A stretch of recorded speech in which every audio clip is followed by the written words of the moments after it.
In this video, I'm going to show you how you can EQ your mix before mastering.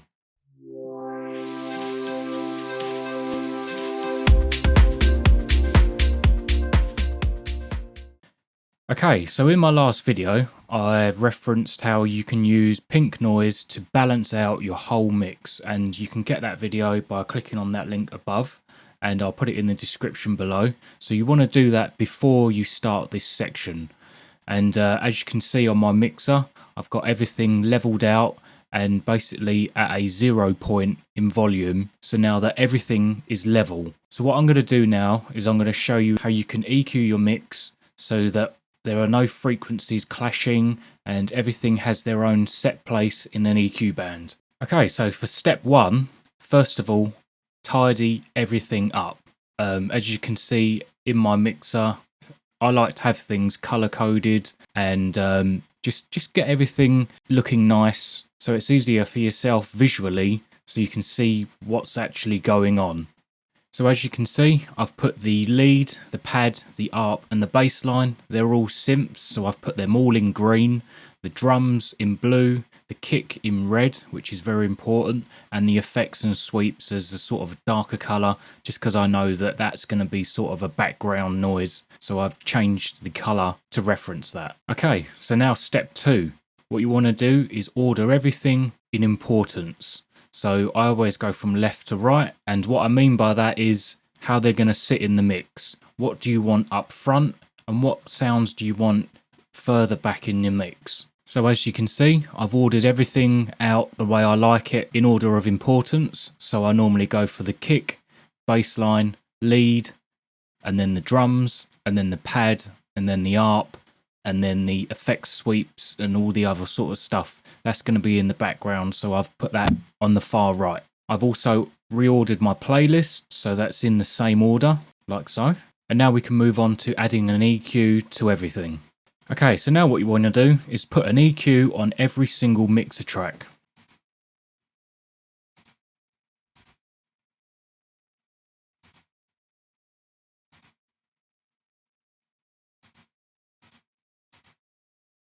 Okay, so step three, you want to identify each EQ band for each element. Now you want to be sort of cutting out all the lows from your lead and stuff like that. So each element is going to have its own placement in the EQ band.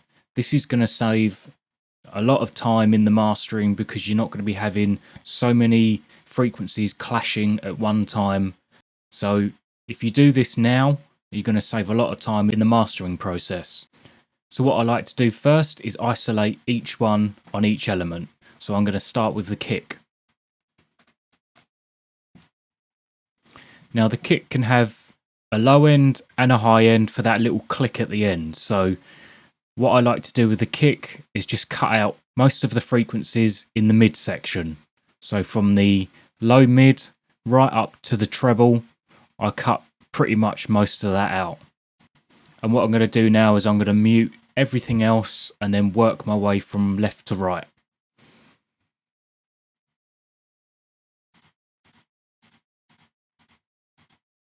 I've also picked the busiest part of the track, so where most of the elements are playing at the same time.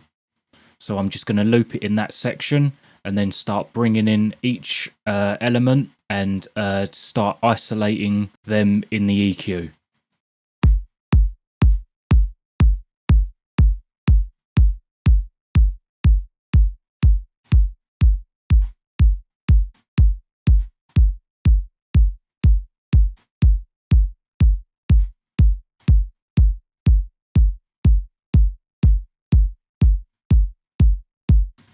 So as you can see with the kick, I've cut out pretty much most of the midsection. Now I'm going to add the bass, and I'm going to show you a little EQ tip that I use with the kick and the bass so that the kick can sort of poke through with the bass line. So I'm going to turn on the bass line, open up the EQ.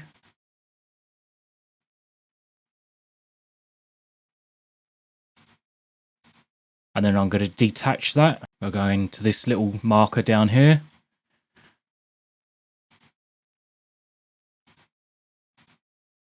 And also detach the kick as well. So here we have the kick and the bass. So this is what I like to do.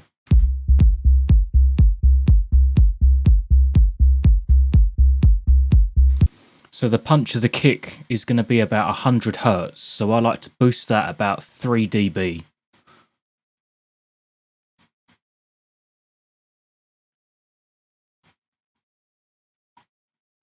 And then just tighten that up slightly. Now with the bass line, you can cut out all that high. You don't want anything sort of playing in that background or that space of the frequency range.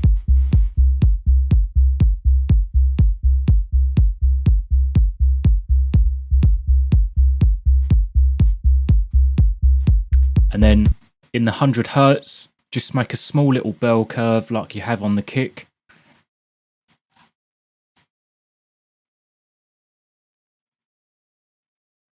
As you can see with the kick and the bass, there is some clashing in the sub area.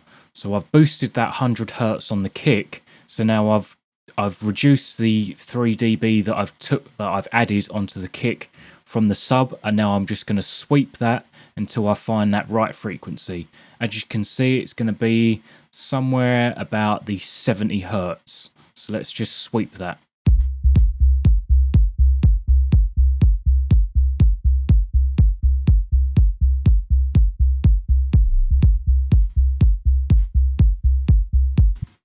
Perfect. So now I'm going to bring up all the other EQs and start bringing them in to fit this. So next up is the lead. So let's start cutting and making room for this lead. Removing the low end. So this lead is going to be playing in the low mid to mid area. So I'm just going to cut out most of that, and there's going to be some treble in there as well in the high end.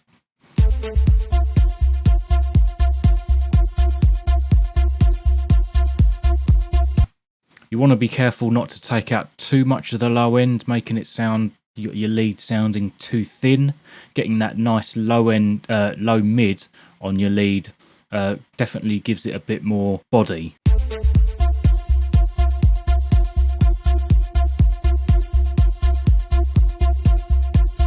And I know that the drums with the hi-hats and the ride and all of that going on, I'm definitely going to need some room on the high end.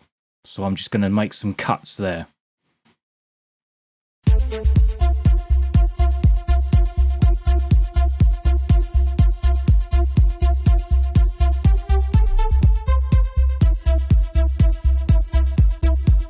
Perfect. So now, as you can see, I've got loads of room in the high end, and I've cut all the low end on that lead. So now I've got this section here for the kick and the bass. It's just got all the room in the world. And I've made some room for the drums to come in, which I'm going to bring in next, and I'm going to probably boost that section ever so slightly.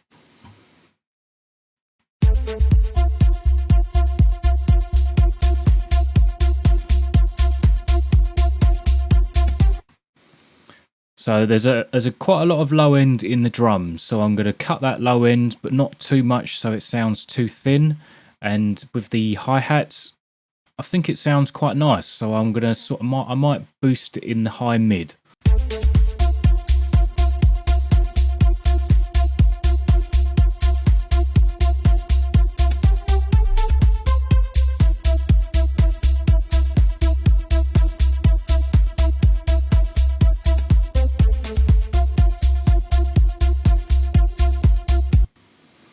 So what I've done there is I took some of the high mid out because some of that lead is playing in that section. So I'm just carving out a little section for that.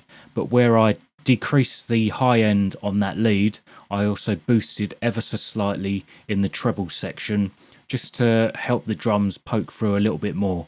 Of course, I took out enough low end so it didn't sound too thin, but overall in the mix it still sounded nice. So I've taken most of it out in the bass section, but still some playing in the low mid.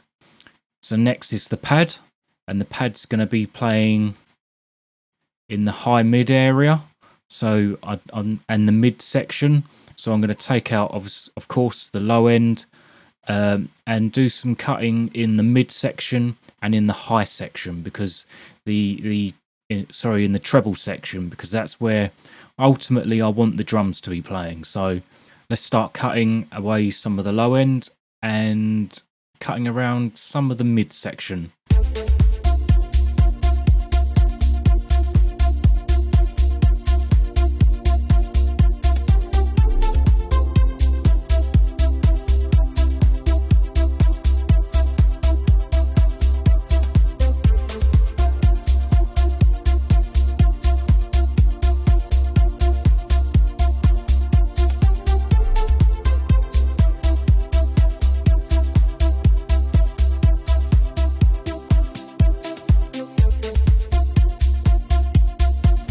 So the pad is very faint and ultimately it is kind of playing in the low mid area, but I want that to be for the lead. I want that to be poking through in the low mid. So I've made a small little dip in that section, and I've also increased it in the high mid because some of them high mid frequencies, they sound nice in that section for the pad.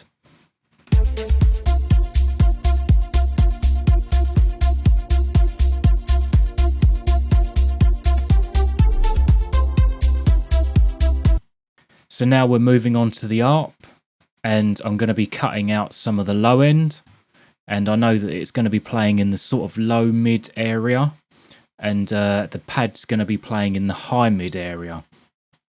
So I'm going to cut some of the high mid and then boost some of the low mid.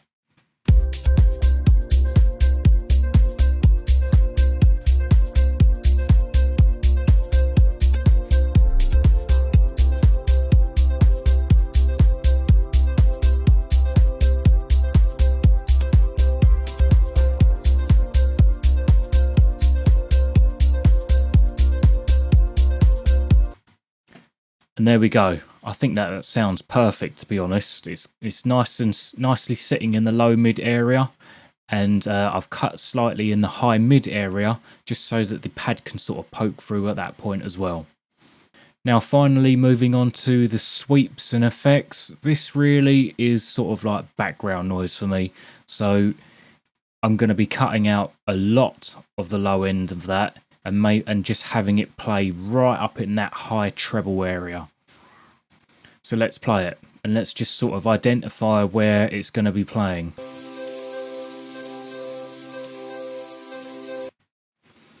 So let's just cut all of them lows out, and you could probably go a bit further on this one.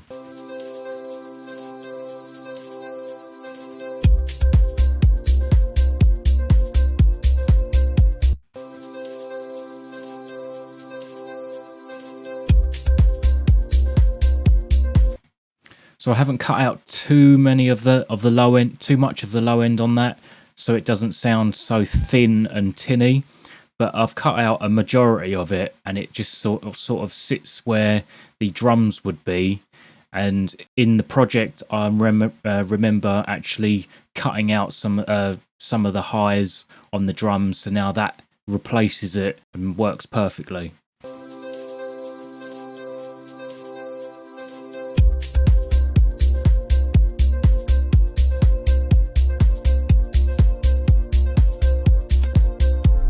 Okay, so that is the EQing part of it done. Now, I've deliberately picked a track with a lot of synths, and it's also a very, very basic track, which ultimately is what you want to sort of start working your way towards, because if you want to be making a lot of music, then simplicity is the way forward, so that processes like this are a lot easier, and you don't have to keep coming back and checking minor details.